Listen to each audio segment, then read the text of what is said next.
ಮಾಡಿದ್ರಿ ಅಮೋಘ ವರ್ಷದ ನೃಪತುಂಗ. ಆ ಸಿನಿಮಾದಲ್ಲಿ ನೀವೇ ಆಕ್ಟ್ ಮಾಡ್ಬೇಕು ಅಂತ ಅಭಿಮಾನಿಗಳೆಲ್ಲ ಬರ್ತಾ ಇದ್ದಾರೆ. ಕನ್ನಡ ರಾಜ್ಯೋತ್ಸವ ಬಿಡುಗಡೆ ಆಗಿದೆ, ಎಲ್ಲ ನಿಮ್ಮ ಹೆಸರು ಕೇಳಿ ಬರ್ತಾ ಇದೆ.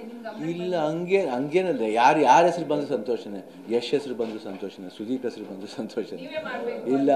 ಇಲ್ಲ ಅದು ಇಂಡಸ್ಟ್ರಿ ಯಾರು ಮಾಡಿದ್ರು ಸರಿ, ಯಾಕಂದ್ರೆ ಕನ್ನಡ ಸಿನಿಮಾ, ಅದು ಕನ್ನಡ ಹೀರೋಗಳು ಯಾರೇ ಮಾಡಿದ್ರು ಖುಷಿ ಆಗುತ್ತೆ. ನೋಡೋಣ, ದೇವರ ಅನುಗ್ರಹ ಇದ್ರೆ. ಯಾಕಂದ್ರೆ ಅಪ್ಪಾಜಿ ಮಾಡಬೇಕಾದದ್ದು ಆ್ಯಕ್ಚುಲಿ ಅಪ್ಪಾಜಿ ಶೂಸ್ ಒಳಗೆ ಕಾಲಿಡೋಕ್ಕೆ ಆಗಲ್ಲ ನಾವು ಯಾರೂ. ಅದು ಅಪ್ಪಾಜಿ ಮಾಡೋ ಪಾತ್ರನ ನಾವು ಉಳಿಸ್ಕೊಳ್ಳೋಕ್ಕೆ ಆಗಲ್ಲ.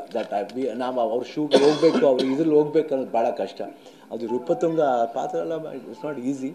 ಬಟ್ ಇವತ್ತು ಅದು ಮಾಡಿರೋದು ಯಾರು, ನಮ್ಮ ಮಾದೇವರು ಅದು ಮಾಡಿರೋದು ತುಂಬ ಖುಷಿಯಾದ ವಿಷಯ. ನಾನು ಬೆಳಗ್ಗೆ ಹೇಳ್ತಿದ್ರು ಅವರು, ಅದು ಯಾರು ಮಾಡಿದ್ರು ಖುಷಿ ಆಯಿತು. ಅದೇನೋ ಸಸ್ಪೆನ್ಸ್ ಇಟ್ಟಿದ್ದಾರೆ, ನನಗೂ ಹೇಳಿಲ್ಲ ಅವ್ರು ಯಾರು ಅಂತ.